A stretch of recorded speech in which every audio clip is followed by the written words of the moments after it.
Hi guys. Today we're going to talk to you about the importance of your spirituality, using the little hearts to remind you guys of love, and to always have it at the forefront of everything that you do. So today what we're talking about is why spirituality is so important to you. There's actually been studies in science that shows that if you have a spiritual practice as something that is considered forefront and the most important thing that you do, you actually have the ability to keep depression away. It has shown that the brain lights up more if your spirituality is important. And this study has actually lit a new fire under me, so to speak, okay? Literally. Because I realized that I speak of how important your spiritual practice is all the time, but I didn't realize that it actually keeps your depression away. It actually keeps your ability to thrive rather than survive, and that different parts of your brain light up when a spiritual practice is of the utmost importance, when it's kept at the foremost part of your brain, as it is a necessary must-have.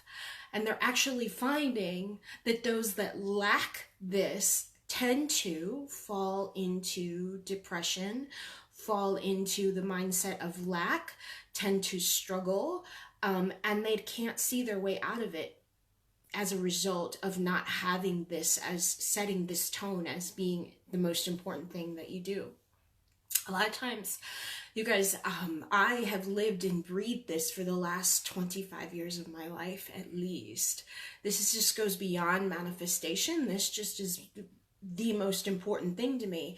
And it's because I have been victim of depression. When I lost my son, I was at the lowest of the low in that time period of my life, and if it hadn't been for spirituality pulling me out, I would have died. Literally would have died. So you see, your ability to thrive is really dependent on that. Now, that being said, the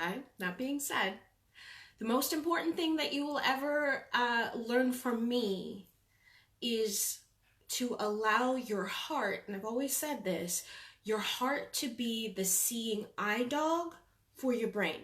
So the parable of the blind father, you know that story about the brothers that wanted their inheritance. He wanted his brother's inheritance, and so he tricked his blind father by pretending to be his hairy brother. And because the father felt the hairy pelt and was like, "Oh, you are my son," he gave him his inheritance. This isn't a story of injustice.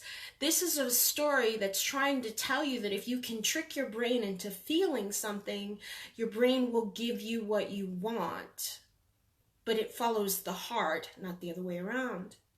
It's very important to understand the language of the heart and allow the heart to lead you even when your mind won't make sense of things. You don't want to limit the things in your mind only, because if you limit it to what you know, you're eliminating all the other possibilities that you don't know. And the heart can see these things, whereas in the brain can't. So often, I say this, but I'm going to reiterate it this time. All right? You are either aware that you are first cause of your 3D experience, and as such can tell 3D what to do, or, and it's not both at the same time, it's either or. You are either doing this or that, one or the other. You can't ride both horses at the same time. Or 3D is telling you how to behave and how to feel, based on the fact that you're allowing this reflection. You've forgotten who you are, and 3D is telling you how to behave, how to be, how to do. And so if that's the case, then you're not in control. And by control, I don't mean the controller mask that you wear. I mean, you either have dominion over your experience or you don't. Those are the two choices. When it talks about the ruling class elite when we talk about the shadow government, when we talk about all these things, these are just components of the story that we are in because mankind fell asleep. This has been predicted since the beginning of time. No one's telling you anything different. But it is your ability to realize you are either under the control of your subconscious, unaware that you are sovereign, or 3D has you by the short and curlies. That's it. Those are your options. You understand that? But if you're aware, you get your freedom. If you are aware, you have your freedom. So that means listening to the heart when it guides you. If your narratives make you feel bad, your heart allows you to feeling bad because it's telling you, hey, right now you're letting the brain that's blind lead me down a road I don't want, and you're allowing me to feel, I'm letting you feel these things because this takes you away from your desire, not towards it. It's really simple. It's really simple. Or in that moment, if you forget who you are and 3D makes you feel like a victim, well, in that point, you're at the lowest rung of your awareness. Lowest rung.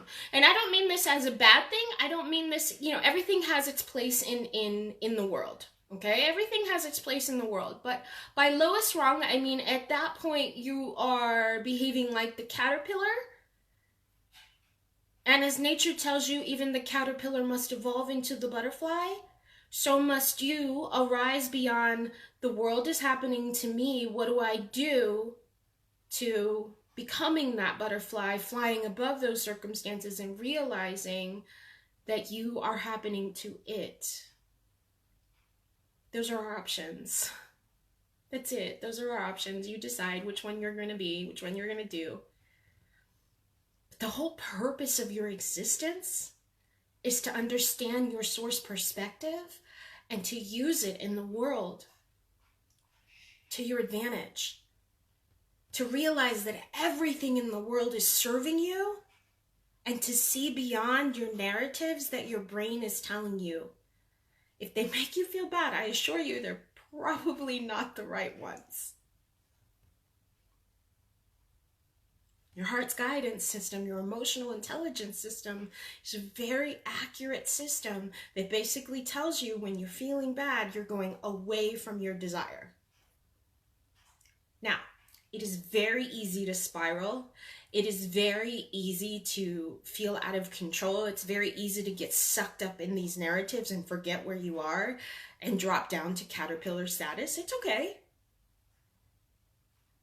But if your spiritual practice is at your forefront, your ability to fly above and be like, wait a minute, I need to redefine how I'm thinking. I need to choose better thoughts. I need to refine this in such a way where I'm not changing what is happening. I accept it because I need to be present. And from my present moment, I can change circumstances. But I'm either becoming its victim or I'm the victor of the situation. And nothing happens to you that you can't handle. In every instance, it's for you to rise above. Every single time. So you decide, which one is it? Are you the boss? Or are you the employee? Are you the slave master? Or are you enslaved? Those are the two choices. You either eat or be eaten. This is how it's designed. And you do that by knowing how to define these moments. Knowing what to say to yourself. Knowing how to get out when the narrative doesn't make sense. When you're going, boo-hoo-hoo me. Or if you're being mean to yourself, catch yourself. You do this way. Source perspective helps you in a lot of ways, and this is one of these ways. Now, I recently had someone who shared a story where she was in school, and hopefully with her permission, I can share this story. It was a new professor that made her feel really low and really bad. And I said to her, in this moment, I need you to send love and approval to this person. And she's like, Cindy, I don't feel that.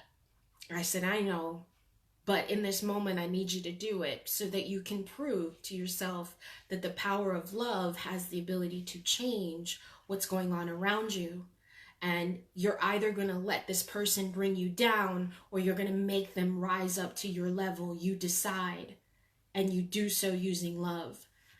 And so she set about to do this, and it was really hard because she wasn't feeling this professor at all, okay? And I can't say I blame her, I understand, right? In that moment, she said, I am really grateful. Now pay attention to what she did, because this is a game changer. She didn't want to change the circumstance. She said, I am really appreciative of the way that you shined a light in my sense of inadequacy. In other words, I was feeling as not enough. I did not appreciate you showing a light on this moment right now, but I am truly appreciative of the fact that you showed me this, because otherwise it keeps repeating. So I'm not going to allow you to do that. And instead, I'm going to appreciate that you did this so that I can level up. And she started saying, I appreciate you, and I love and appreciate you, and I really appreciate this moment. Now, this is the game changer, because the next time she went to class, this professor behaved completely different. And so she proved to herself in that moment she had dominion over her experience, even though she was tested by her ego. You have this ability if you remember to keep your spiritual, if you apply the things that I teach you all in my mastermind, if you apply the things that I've been saying, if you apply these things, you can get in and out of any situations. And I was recently asked, how do you grow your faith? Well, application. You become a doer of the word, and then your past experience speaks for itself. Then it's your wisdom. It's no longer hearsay. It's no longer something you learned in a book. It's something that you applied and witnessed. And you're like, I can't believe that worked. A lot of times we say it can't be that simple. It is. Stop letting your brain talk you out of things. Start applying these teachings. So I'm going to invite you all to consider joining my mastermind if you're not already part of it. I'm going to invite you all that are in it to please remember to apply these things.